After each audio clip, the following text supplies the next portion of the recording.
Under the searing Botswana sun, what remained of a once magnificent African lion lay motionless in the dust. His breath was so shallow that Dr. Kevin Richardson, world-renowned wildlife veterinarian, initially believed the animal was already dead.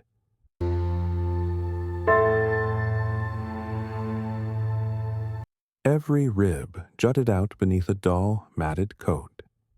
His muscular frame had wasted away into skin and bones, clear signs of starvation that had stretched on for weeks.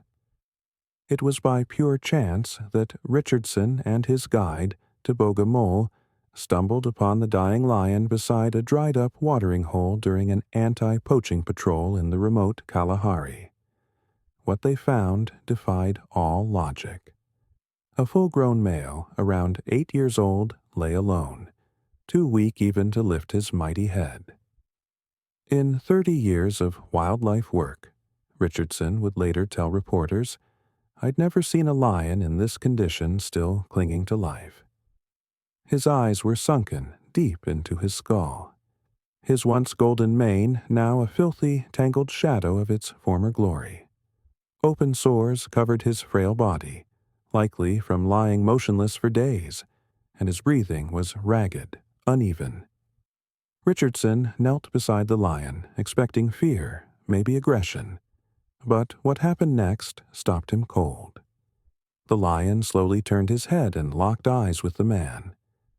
It wasn't the stare of a predator sizing up a threat, but something else.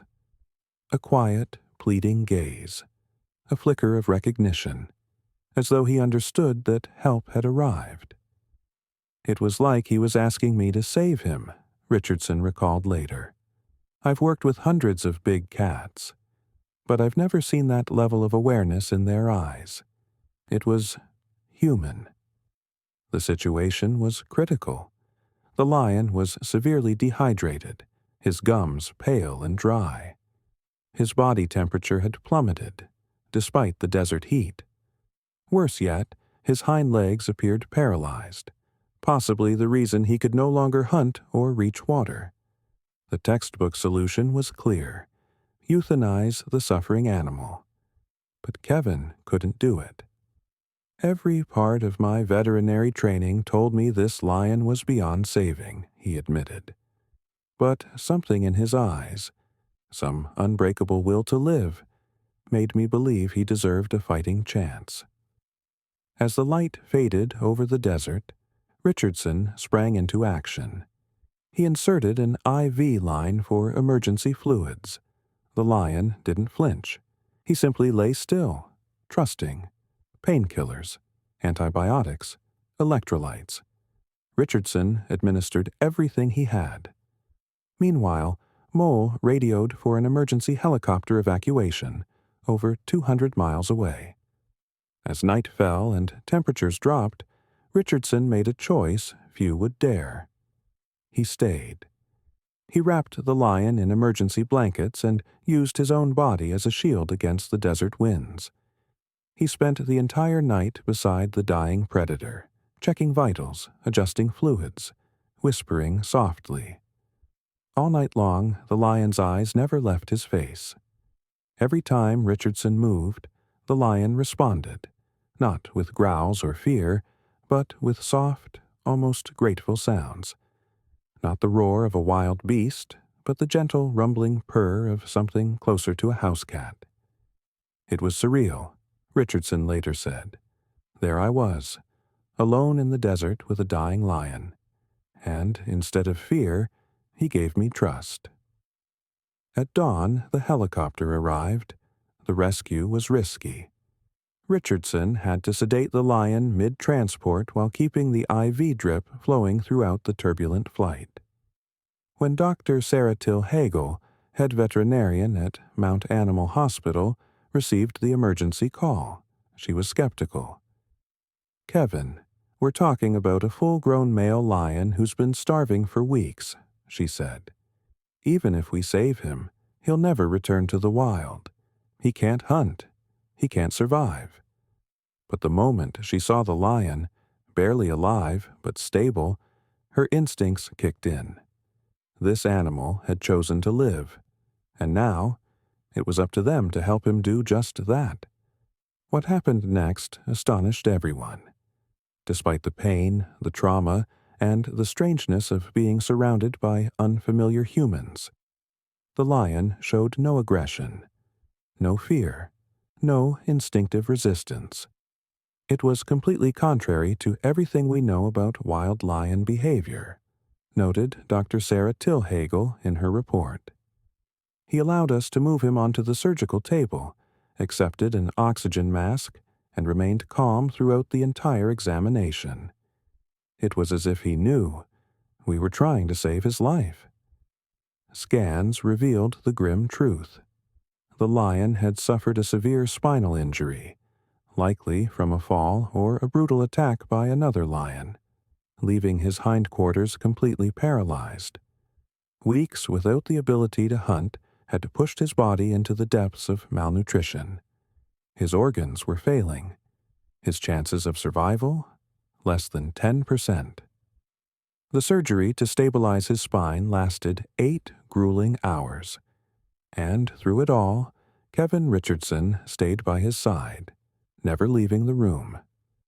Even under anesthesia, the lion's heart rate slowed when Richardson spoke, as if his voice reached through the darkness and told him, "You're not alone."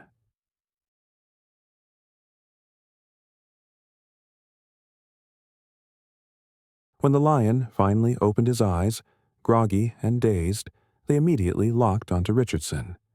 That same look, recognition, trust. Recovery was uncertain, painful, and very, very slow. Richardson named him Tao, after the Setswana word for lion, and for the next 3 weeks, Kevin all but disappeared from his usual duties, sleeping on a cot beside Tao's recovery enclosure, monitoring him day and night. Not just as a vet, but as something far more profound. A companion, a constant presence, a protector. And what happened during those weeks left the entire medical staff in awe. Tao began forming a bond that no one could explain. Whenever Richardson left, even for a few minutes, Tao would become visibly distressed. He'd pace, whimper. His eyes would scan the door. And when Kevin returned, Tao would respond with soft, chuffing sounds. A low, affectionate rumble. He would try to nuzzle Kevin's hand despite his weakness. It was like watching 2 family members reconnect, Nurse Jennifer Mormey recalled. Tao calmed at Kevin's voice, relaxed at his touch. He found comfort in ways that defied everything we thought we knew about wild animals. As Tao's strength slowly returned, so did something else, his personality. Despite being a full-grown male predator, he showed gentle affection toward the people caring for him. He began cooperating with physical therapy sessions, enduring the painful exercises as though he understood they were helping him heal. And then came the miracle. In week 4, during a routine checkup, Richardson was examining Tao's tail when the impossible happened. Tao lifted it. Then his back paw twitched.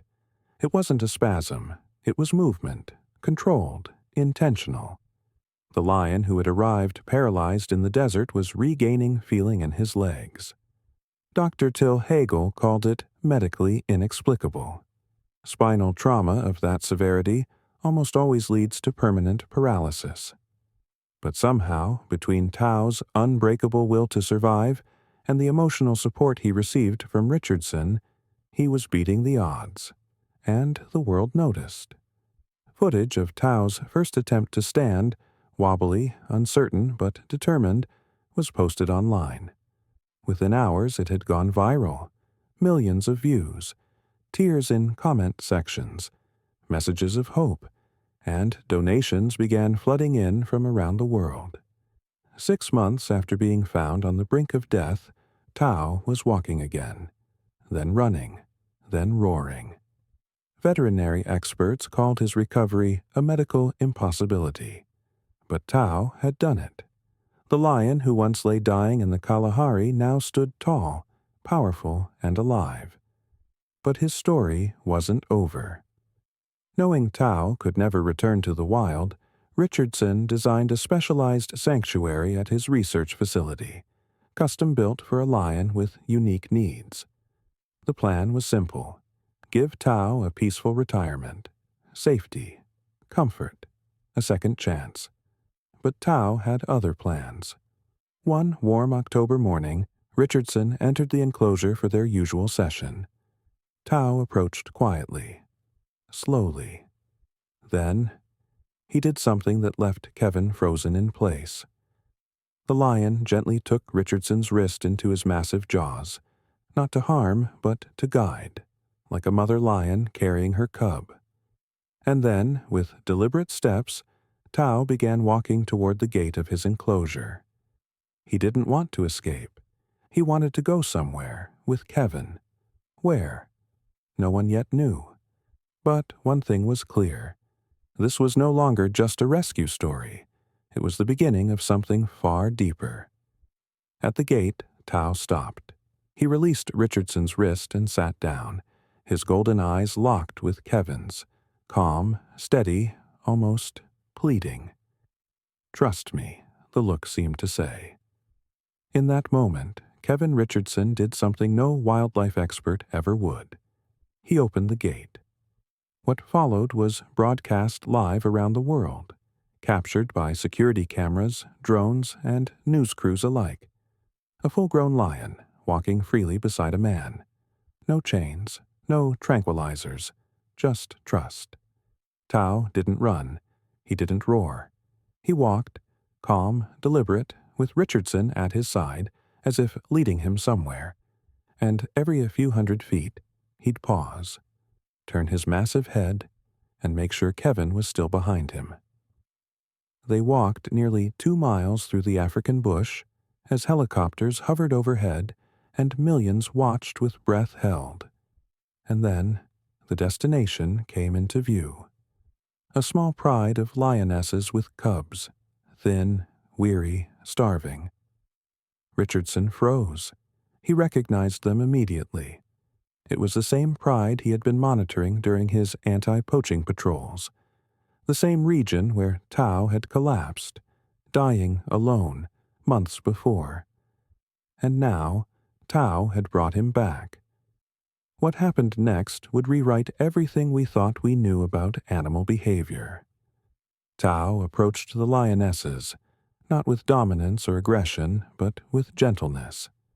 He positioned himself between them and Richardson, making soft, low vocalizations. Protective, reassuring, translating peace. The lionesses, wild and protective mothers, should have been on edge. They weren't. They allowed Richardson to come close. And in that moment, he understood. Tao wasn't showing gratitude. He was asking for help, not for himself, but for his pride. This was his family. They were suffering. The drought had dried up watering holes and driven away prey. The lionesses were malnourished, their cubs clinging to survival. So Tao had done the only thing he could. He brought help. Over the following weeks, Richardson launched an emergency effort. With the support of conservation authorities, he built a feeding station, set up water reservoirs, and monitored the pride's health daily. And Tao? He never left his side. He served as the bridge between two worlds, the wild and the human, guiding Richardson, calming the pride, helping the cubs grow stronger. And when the first rainfall finally returned to the region, it found the pride still alive, thriving. The footage of a lion leading a human to help his family shattered every record. It became the most watched wildlife video in Internet history. Dr. Jane Goodall herself called it the most extraordinary display of cross-species cooperation and emotional intelligence ever documented. In time, Richardson made the painful but necessary decision to bring Tao back to the sanctuary, for his own safety. But their bond never faded. Over the next 7 years, Tao became a global ambassador for lion conservation. His story used to educate, inspire, and raise millions of dollars for wildlife protection.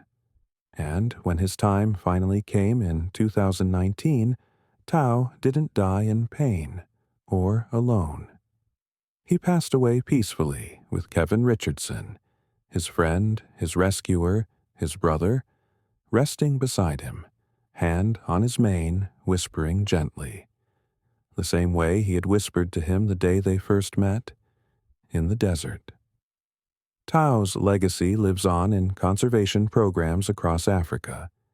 But more than that, he left behind a message, one powerful enough to echo across species, across borders, and across hearts. The line between human and animal consciousness is far thinner than we ever imagined. Kevin Richardson at Tao's memorial. Tao didn't just survive.